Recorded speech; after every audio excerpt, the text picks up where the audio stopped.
Game changer song గురించి ఒక అద్భుతమైన అప్డేట్ అయితే వచ్చింది. అదేంటయ్యా అంటే మన జానీ మాస్టర్ గారికి రీసెంట్ గా నేషనల్ అవార్డు అయితే వచ్చింది. ఆయనకి ఆ అవార్డు వచ్చినందుకు డాన్సర్లు అందరూ కలిపి ఆయనకి అయితే సన్మానం అయితే చేశారు.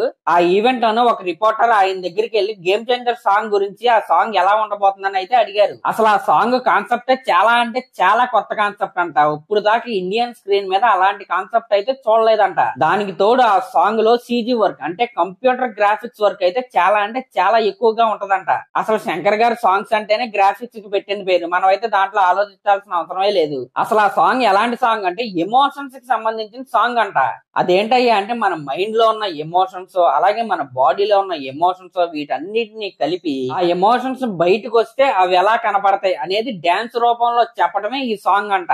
అసలు ఈ థాట్ రావడమే గ్రేట్ కదా. ఇంకా ఆయన ఏం చెప్పాడంటే ఇది చాలా కష్టమైన సాంగ్, ఇది చాలా క్రిటికల్ సాంగ్. ఎందుకంటే ఎమోషన్ పట్టుకుంటే డాన్స్ తగ్గిపోద్ది, డాన్స్ ని హైలైట్ చేస్తే ఎమోషన్ తగ్గిపోద్ది. కానీ ఈ రెండింటిని హైలైట్ చేస్తూ ఈ సాంగ్ అయితే తీశారంట. అసలు ఈ సాంగ్ థాట్ వినగానే నాకైతే మైండ్ పోయింది. అసలు ఎమోషన్స్ ని డాన్స్ రూపంలో చూపించడం ఏంటంటే మెంటల్ కాకపోతే. అంటే ఈ సాంగ్ ఎలా ఉండబోతుంది అయ్యా అంటే ఐ సినిమాలో ఫస్ట్ సాంగ్ ఉంది కదా పరేషాన్ అయ్యా, ఆ సాంగ్ లో హీరో హీరోయిన్ ఊహించుకుంటూ ఆమె చేపలా మారినట్టు, రోబోలా మారినట్టు, బండి మనిషిలా మారినట్టు ఇలా డిఫరెంట్ డిఫరెంట్ గా అయితే మారుతా ఉంటాయి. అదే ఒక రకంగా అదిరిపోద్ది సాంగ్ అయితే. ఇప్పుడు దాన్ని మించిన సాంగ్ అయితే మన గేమ్ చేంజర్ లో అయితే వీళ్ళైతే తీశారు. ఇంకా ఆయన ఈ సాంగ్ గురించి ఏం చెప్పాడంటే ఈ సాంగ్ ని చాలా అంటే చాలా కాలం వింటానే ఉంటారంట. అంత ఇన్స్టెంట్ థాట్ బాస్టర్ అంట ఈ సాంగ్. మన మ్యూజిక్ డైరెక్టర్ ఎస్ఎస్ తమన్ ఇరక్కొట్టేశాడంట అంతే. మరి నెక్స్ట్ రిలీజ్ అయ్యే సాంగ్ ఇదేనా, రాబోయే అప్డేట్ ఇదేనా అంటే మనం అయితే చెప్పలేం. అది ప్రొడ్యూసర్ కూడా తెలియదు, మనకి ఎలా తెలుస్తుంది. ఈ సినిమాకి సంబంధించి ఏది జరగాలన్నా డైరెక్టర్ శంకర్ గారి సిగ్నల్ ఉంది, ఏది కుదరదు.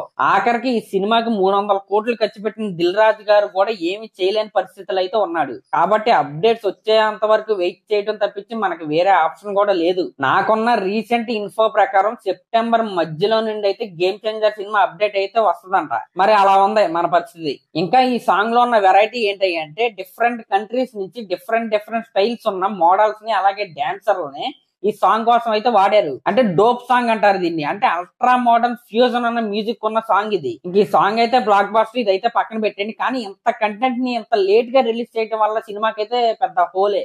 ఇంకా దీంతో పాటు జానీ మాస్టర్ గారి వైఫ్ ఆయిషా గారు ఏం చెప్పారంటే డాన్సర్ యూనియన్ లో ఉన్న 500 మందికి ఇన్సూరెన్స్ చేపించాడంట మన రామ్ చరణ్ గారు. ఇదే కనుక వేరే వాళ్ళు చేస్తుంటే ఈ పాటికి న్యూస్ ఛానల్ లో ఒక 20-30 సార్లు అయితే వచ్చేది. కానీ పబ్లిసిటీ అంటే రామ్ చరణ్ గారికి అయితే ఇష్టం ఉండదు. అది ఫస్ట్ నుంచి మన అందరికీ తెలిసిందే. హ్యుమానిటీకి మారు పేరు రామ్ చరణ్ గారు అని ఆయిషా గారు అయితే అన్నారు. ఇదే కాకుండా ఈవిడ ప్రెగ్నెన్సీ టైంలో కూడా రామ్ చరణ్ గారు బిల్లు తన సొంత డబ్బులతో కట్టి అపోలో హాస్పిటల్లో అయితే వీళ్ళకైతే ఫ్రీగా అయితే వైద్యం చేపించాడు. దాన్ని జానీ మాస్టర్ స్వయంగా చాలా అంటే చాలా సార్లు అయితే చెప్పారు.